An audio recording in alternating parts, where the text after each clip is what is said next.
Halo teman-teman semua, di video ini Mimin akan mencoba untuk membawakan alur cerita Wudong Qiankun versi novelnya. Buat kalian semua yang penasaran dengan kelanjutan perjalanan Lindong, kalian bisa mengikuti spoilernya di sini. Dan buat kalian yang suka dengan alur cerita Wudong Qiankun di sini, like video ini dan subscribe channel Mimin ya. Oke, kita mulai ya.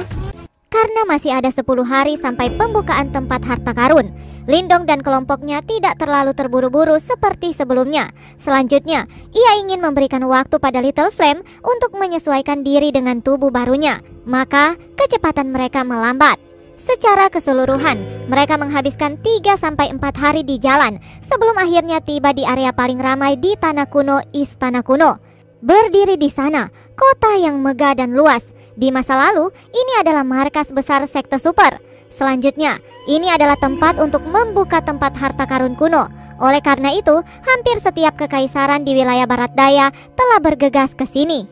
Lindong dan rombongan mendarat di puncak gunung di luar kota kuno. Ketika mereka mengangkat kepala mereka melihat kawanan sosok-sosok yang terbang melintasi langit. Daya pikat dari tempat harta karun kuno misterius benar-benar mengerikan. Ada begitu banyak kerajaan.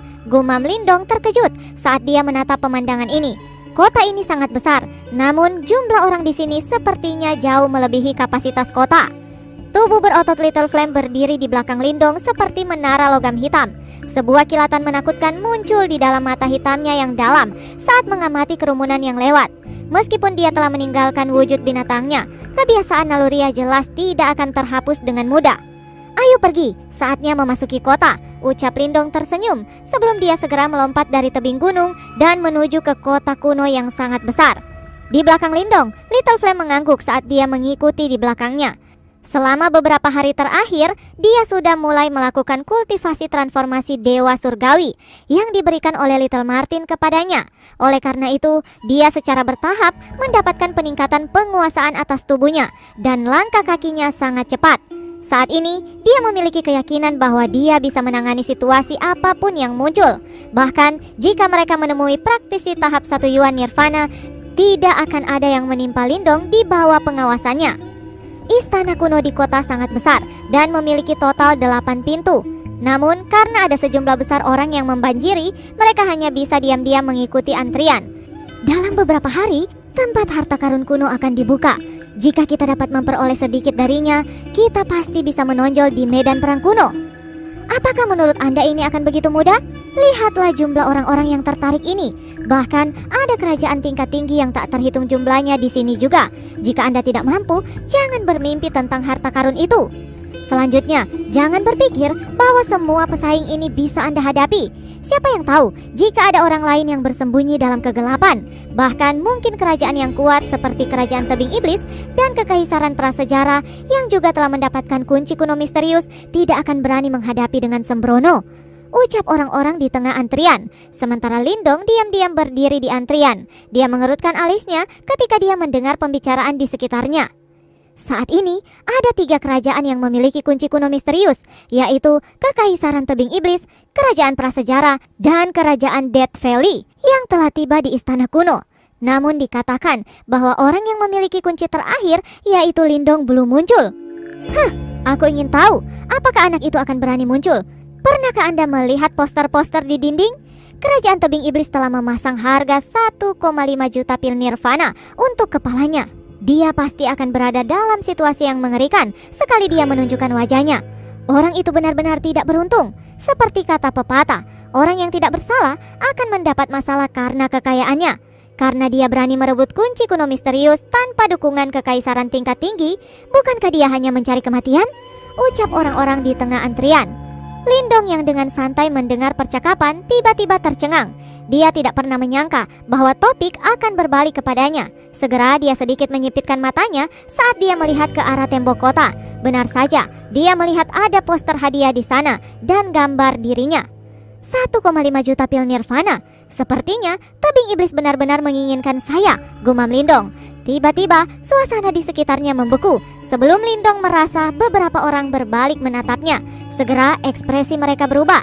Sepertinya kita telah dikenali, ucap Lindong mengelus wajahnya. Sementara semua orang perlahan menjauhkan dirinya. Orang itu adalah Lindong, Ucap suara terkejut tiba-tiba terdengar. Segera beberapa pasang mata di luar tembok kota menjadi panas. Tangkap anak itu dan kita bisa mendapatkan 1,5 juta pil nirvana ditambah kunci kuno misterius. Ucap beberapa geraman yang dipenuhi dengan keserakahan terdengar keluar. Lindong mengerutkan alisnya saat dia menyaksikan. Sepertinya kekaisaran tebing iblis benar-benar telah menyebabkan banyak masalah baginya. Sekelompok pria akhirnya berjalan keluar sebelum mereka menatap dingin pada Lindong. Itu adalah orang-orang dari kekaisaran gurun, kerajaan tingkat tinggi. Dikatakan bahwa pemimpin mereka adalah praktisi panggung nirvana yang cukup kuat. Lindong, saya tidak akan menangkap Anda untuk pil nirvana. Selama kamu menyerahkan kunci kuno misterius, saya akan membiarkan Anda pergi. Bagaimana menurutmu? Ucap praktisi tahap nirvana dari kerajaan gurun menatap Lindong. Setelah dia berbicara, beberapa lusin pria di belakangnya segera memasang ekspresi mengancam. Sementara itu, gelombang kekuatan Yuan yang tangguh keluar dari tubuh mereka untuk mengintimidasi Lindong. Lindong memiliki ekspresi yang sedikit aneh saat dia melirik kelompok orang itu, sebelum dia menggelengkan kepalanya tanpa daya. Setelah itu, dia memilih untuk mengabaikan mereka saat dia langsung menuju ke kota. Ketika mereka melihat Lindong benar-benar mengabaikan mereka, mata praktisi nirvana kekaisaran gurun langsung berubah menjadi dingin. Segera, dia melapisi tinjunya dengan Yuan power yang kuat dan meninju ke arah kepala Lindong. Namun, dalam menghadapi serangan kuat seperti itu, langkah kaki Lindong tidak terganggu sama sekali. Saat dia melambaikan tangan dengan lembut, sebuah tamparan renyah tiba-tiba terdengar di luar kota. Segera, goresan merah darah segera muncul di wajah praktisi panggung nirvana itu dan menerbangkannya saat dia memuntahkan seteguk darah segar.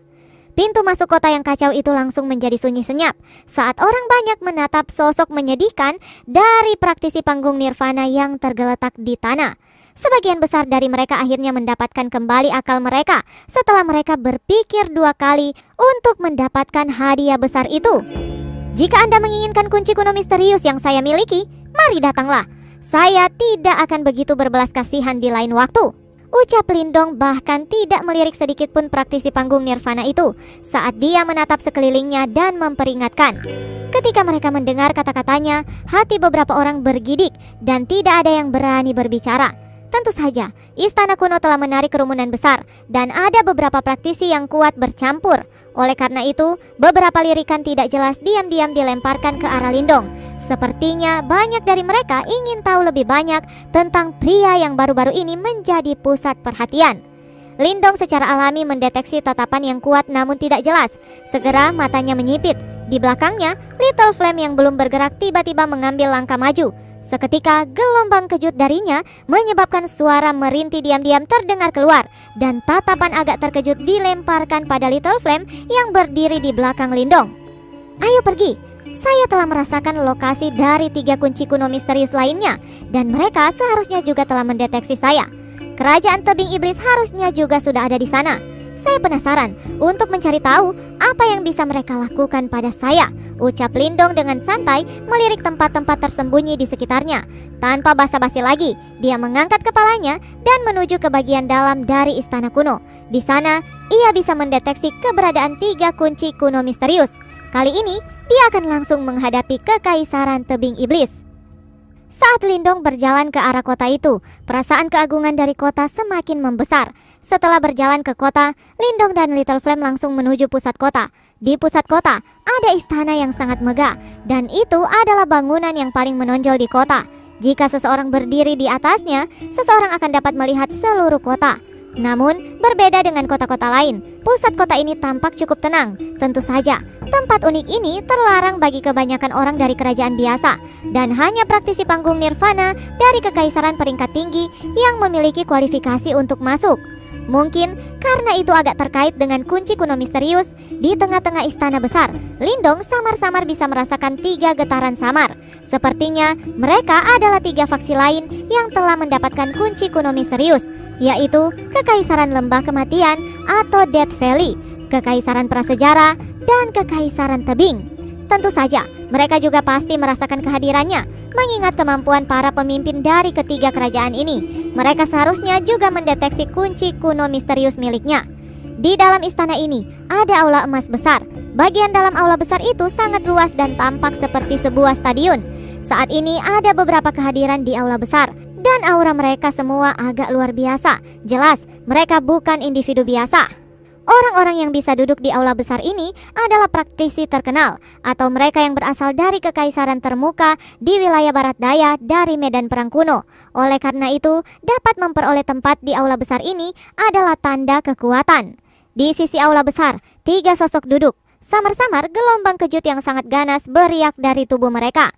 Yang duduk di sebelah kiri adalah seorang lelaki kekar yang memiliki tato di seluruh bagian atas tubuhnya. Saat dia diam-diam duduk di kursinya, dia tampak persis seperti binatang buas dan tidak ada yang berani meremehkannya. Di sebelah kanan, ada seorang wanita yang mengenakan gaun ungu gelap. Penampilannya yang bersih, rambut hitam lebat, dan sosoknya yang ramping membuatnya terlihat cantik di aula besar ini. Di antara mereka, ada seorang lelaki tampan yang berpakaian hitam dengan senyum yang cukup menyenangkan di wajahnya. Namun, ada kilatan dingin yang sesekali melintas di matanya. Di belakang pria berpakaian hitam itu, ada sosok yang cukup akrab. Dia adalah Sisuan yang sebelumnya bertempur dengan Lindong. Jelas bahwa pria berjubah hitam adalah pemimpin sejati dari kerajaan tebing, yaitu Sikun.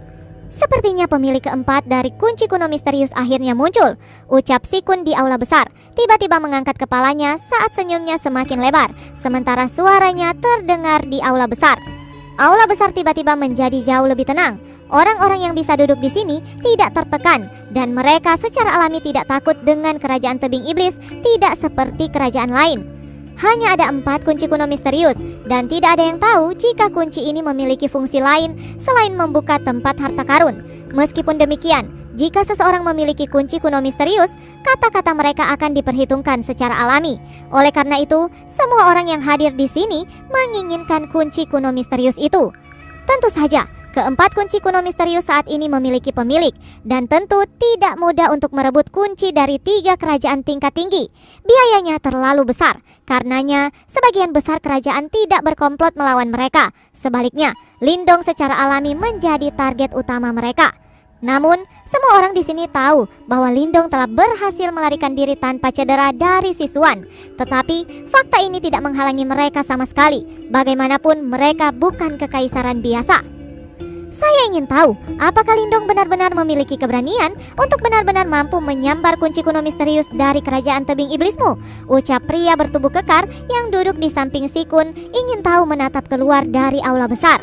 Ketika tebing iblis Anda mendapatkan kabar tentang kunci kuno misterius lainnya, Anda merahasiakannya dengan rasa takut bahwa kami akan mengganggu dan malah mengirim sekelompok kecil pengecut. Pada akhirnya, Anda membiarkan Lindong memanfaatkan situasi.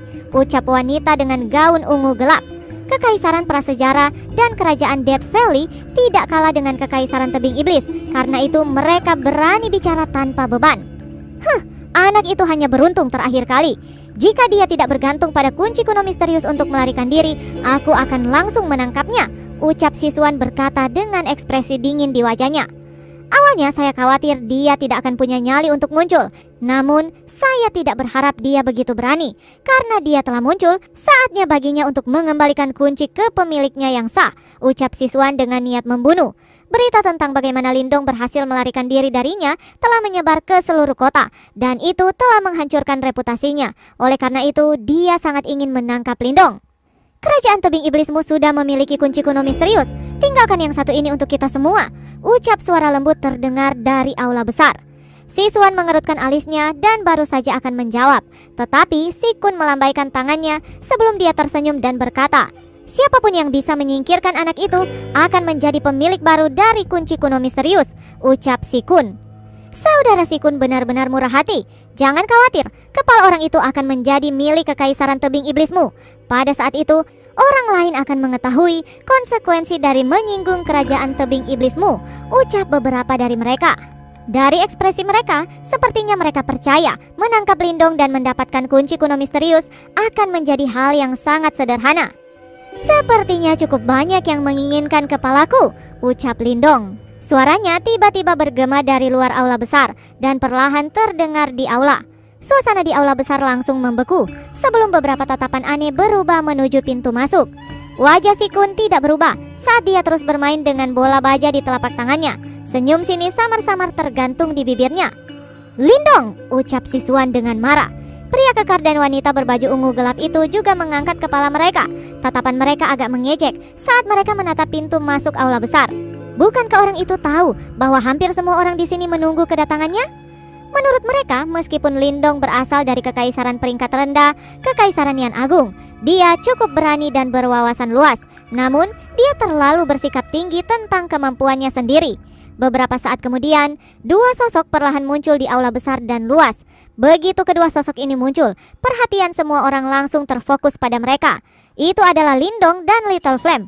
Setelah dia berjalan ke aula besar, perhatiannya dilemparkan tepat pada pria yang mengenakan pakaian hitam yang duduk di depan siswan. Dari tubuhnya, Lindong bisa merasakan getaran yang bahkan lebih kuat daripada siswan. "Bocah, kami telah menunggu lama untuk Anda. Karena Anda telah muncul, serahkan kunci kuno misterius Anda," ucap seorang pria dengan aura kuat yang berdiri lebih dulu. Getaran yang muncul dari tubuhnya sangat mirip dengan Leise. Sepertinya orang ini juga telah gagal dalam kesengsaraan nirvana pertama. Tepat setelah dia berbicara, tubuhnya sudah melompat ke depan. Aliran kuat Yuan Power berubah menjadi tinju saat mereka menghujani ke arah Lindong. Dalam menghadapi serangan mendadak seperti itu, ekspresi Lindong tidak berubah. Saat dia melambaikan telapak tangannya, energi hitam keabu-abuan melilit lengannya sebelum dia melambai dengan lembut. Sebuah suara yang dalam bergema di dalam aula besar itu. Setelah itu, kerumunan orang bingung ketika mereka menyaksikan praktisi elit yang telah menyerang lebih dulu dipukul mundur. Tubuhnya mundur lebih dari selusin meter di tanah sebelum akhirnya menstabilkan dirinya. Seruan-seruan terguncang muncul dan ekspresi beberapa orang dengan lembut berubah. Setelah semua, beberapa dari mereka bahkan tidak memiliki kemampuan untuk melawan praktisi tahap nirvana yang telah gagal dalam kesengsaraan nirvana. "Saya di sini bukan untuk memberikan kunci kuno misterius. Sebaliknya, saya ingin kalian semua tahu bahwa kunci kuno misterius ini milik saya," ucap Lindong menatap langsung ke kerajaan tebing iblis saat dia tertawa kecil. "Betapa beraninya kamu, anjing kecil! Apakah Anda berpikir bahwa Anda memiliki kualifikasi untuk berbicara di sini?" ucap siswan langsung berubah suram. Segera, dia mengungkapkan senyum berbisa sebelum kakinya menginjak tanah saat dia berlari ke depan. Sepertinya dia tidak bisa menahan diri untuk bergerak. Lindong menyipitkan matanya saat dia menatap siswan yang mengeluarkan gelombang kejut. Namun, dia tidak memberikan tanda akan melawan. Sebaliknya, dia perlahan menurunkan kedua lengannya. Saat Lindong menurunkan lengannya, Little Flame yang diam-diam berdiri di belakangnya tiba-tiba melangkah maju. Sementara itu, niat membunuh yang kejam dan buas memancar di matanya. Little Flame maju dan langsung bentrok melawan siswan. Bersambung, lanjut ke part selanjutnya ya. Terima kasih buat kalian yang sudah mengikuti cerita